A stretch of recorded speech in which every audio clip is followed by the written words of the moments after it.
Thank you. So this session today is a prelude to a board development session which is planned for the end of January. It proposes changing the way we operate as an organisation as a whole and as a digital and information service, a new digital and information service, in order to deliver successful change in line with what is 21st century industry practice. And let's be clear about it. I mean, the 21st century is 20 years old now. So the board session is going to be run by NHS providers and Public Digital, who have been commissioned by NHSE and I and X to do these sessions with boards across the country, as they see this as essential if we're to deliver against the long-term plan and have, as the ambition is, or the Matt Hancock ambition in particular, and to have digital at the core of that. Public Digital is an organisation which spun out of GDS. GDS, the Government Digital Service, was created way back when by governments due to continued problems and failed IT projects and far too much money going to some of the big players without much return. They introduced these standard ways of working and practice with great success across government, saved government lots of money and introduced lots of online services and things like that. These type of approaches have also been applied across most of local government, and I think the suggestion is that these types of approaches, as their standard practice, should be applied across NHS organisations as well. There's no doubt that there is significant change ahead and change is coming to the way we work and the way we do things, and we've been clearly working with the team, with some of the work they're doing on the clinical strategy, for instance, and the proposed changes to the NHS. It's constantly in change. They will be leading to us working very differently if we're going to be successful, and we're going to have a successful integrated care system. So therefore, we need a digital and information service with the capabilities to work with clinical and delivery, clinical services and the business to deliver change successfully. And that's the type of organisation and IT department that we want. So this session is about how we do some of that, not necessarily the what we're going to do.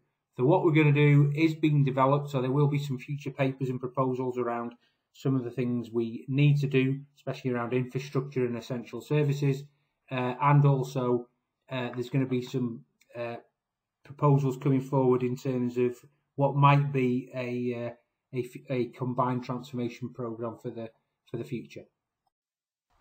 So industry best practice or industry good practice is a scenario where, when it comes to change, you have joint dedicated teams continuously working together to deliver change in an agile way against outcomes, not necessarily output focused. That's a scenario where the information and technology teams, the digital and information team in our case, are working with the clinical and business teams as if they are one team, a fused team, not working for or working to, they are working with. And in this scenario, we need to have some dedicated roles. We need to bring in some new skills, such as agile skills, product management, service designers, user experience designers, and so forth. All of these type of roles, I'm not going to have to explain these now, they'll be picked up in the development session, but ultimately the key success factor when it comes to successful change with digital at the core is to actually, when it comes to those changes, is to have dedicated teams that would be made up of clinicians who understand the clinical processes, business people who understand the business aspects, the finances, and the IT people working in multidisciplinary teams together around a particular change. A change by which they work in a more iterative way around delivering against particular outcomes until such time as they've delivered sufficient to achieve the outcome. So a bit of a different way of working from how things work today. To make those changes happen, mean changes in different aspects of all aspects of the operating model across the organisation. This is a little diagram which just shows the different aspects of an operating model. There's financial aspects, performance, how we manage performance, how we deal with finances, how we do decision rights, the talents, the structures, and so on and so forth. So all I've talked about is the way of working so far, but it does have an impact on other parts as well.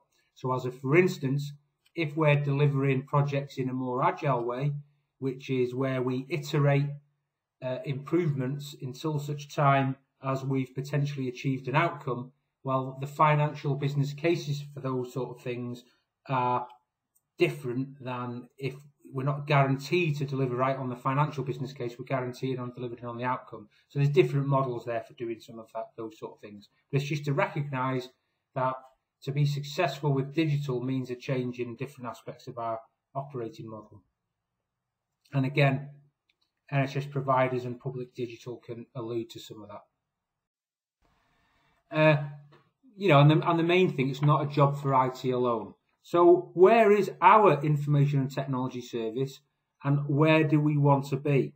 Well, this is a diagram which shows the different types from a maturity level of information and technology organisation, and it includes the information aspect as well as the technology. So IT can be just a functional technology focused team, bit like the 1990s type of model, and where their focus is primarily on delivering reliable IT services at an affordable price. It's a real client-contractor type of relationship where, to some degree, the business or the clinical services will ask IT to do something, and IT will try and respond to that in a more reactive way than necessarily a proactive way. So primarily, IT is a bit of an order taker, really. That is more technical focus than change focus. So more focused on delivering the technology than delivering the change, which affects the patient outcomes. So the measures that you might have for the 1990s IT department, which is what we've got, to be honest, will be measures around performance, if we're doing it well, performance on things like service desk, speed of response, those sort of measures.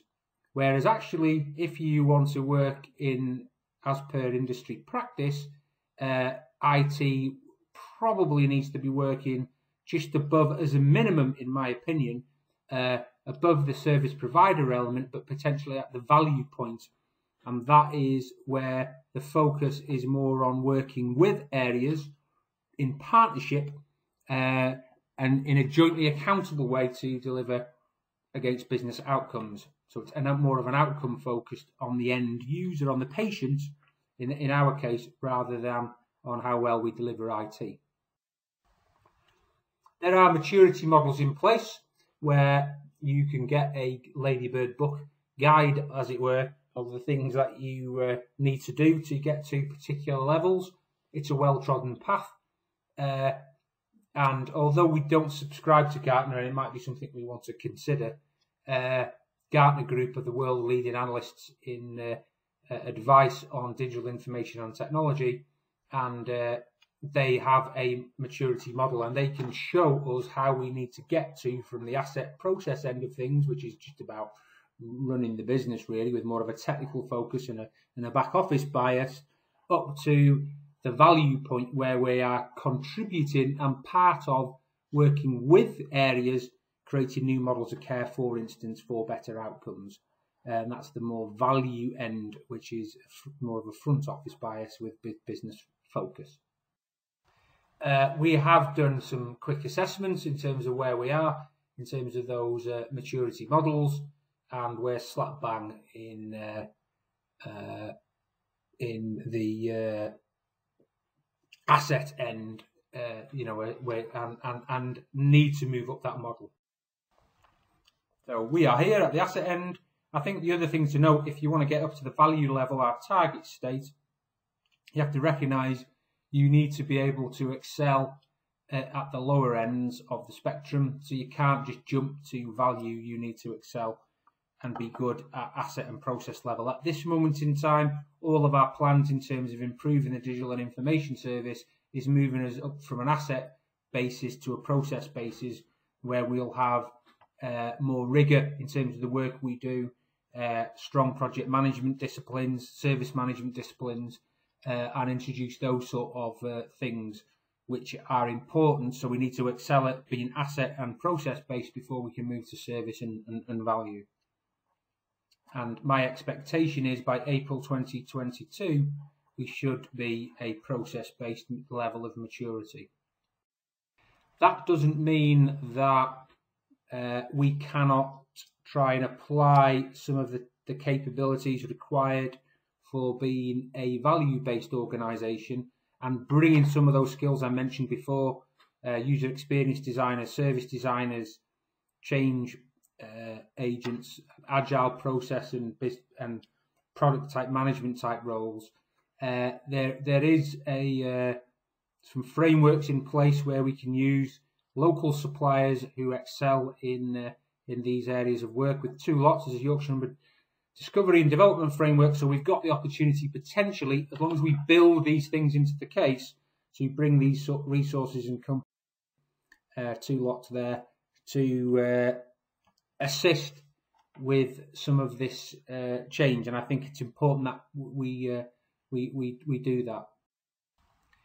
So just by way of example, there has become an opportunity. People will know that York Emergency Department has been reconfigured from an architectural physical point of view, and we will, as part of that work, be bringing some service review expertise in, having had the discussion and really got the support of the clinical and business, the key staff across ED. What the key staff across ED and senior management want to do is they want to be clear about what their operating model is in the future before to help inform what might be the architectural design of ED and how ED will be configured internally. So we are going to, we're in the middle of a procurement to secure the services of a service design company, one of those off that framework, to bring this expertise in to work with the clinicians and business teams to look at designing a new operating model and way of working for the emergency departments. So it doesn't have to be IT-related projects, they're just change-related projects. I'm sure some IT requirements will come out of it, but that is something we're doing, so really keen for that to be a success. That can only be a success if there is dedicated time from key ED staff as part of a multidisciplinary team. So that is a good test for us. However busy the emergency department is, this is not going to work unless you've got people who really understand ED, understand the staff and the experiences in ED on the ground, unless they are involved in the project directly, working with the service designers and the experts who bring the expertise in around these types of changes to get to the point where we've got a future design service which has been developed together, so it's working with in a joint team. That's the best practice that works at the value level. So the recommendations, and please note, I mean, these, I'm being ahead of myself here. So this is a prelude to the board development session. This isn't the session. This is just giving a bit of a taster in terms of the context that we've got as a trust for that. But actually, you know, what we recommend, and these are not recommendations to, I'm asking for agreement to now, but what I will be recommending is that we commit to move the service and the organisation up the maturity curve, so to get up to that value level. And in the meantime, what we do is we use external expertise to fill our capabilities gaps for new pieces of work. And importantly, anytime we're doing a new piece of work, which is not necessarily a discipline that we always apply, and this works at the process level, is that all business cases for any digitally enabled change include the costs of the required multidisciplinary teams to make that change a success and help us apply some of these new methods. That gives us more assurance that we're going to deliver the benefits that we set out. As well as the fact that we should probably just be doing this, we've got to recognise that in order to progress some of what we want to do, we're likely to be having to bid for external funds, in particular funds from the centre, whether NHSX, EI, DOH, whoever. Part of the assessment as to whether or not funds are awarded is based on an assurance that you can deliver successful change. And people who would be assessing those things would have an expectation that we are delivering change against industry practice approaches to make sure that any investment made into York and the system delivers a return on investment. So it's important that we have that level of digital maturity to be able to provide that assurance that we can deliver successful change.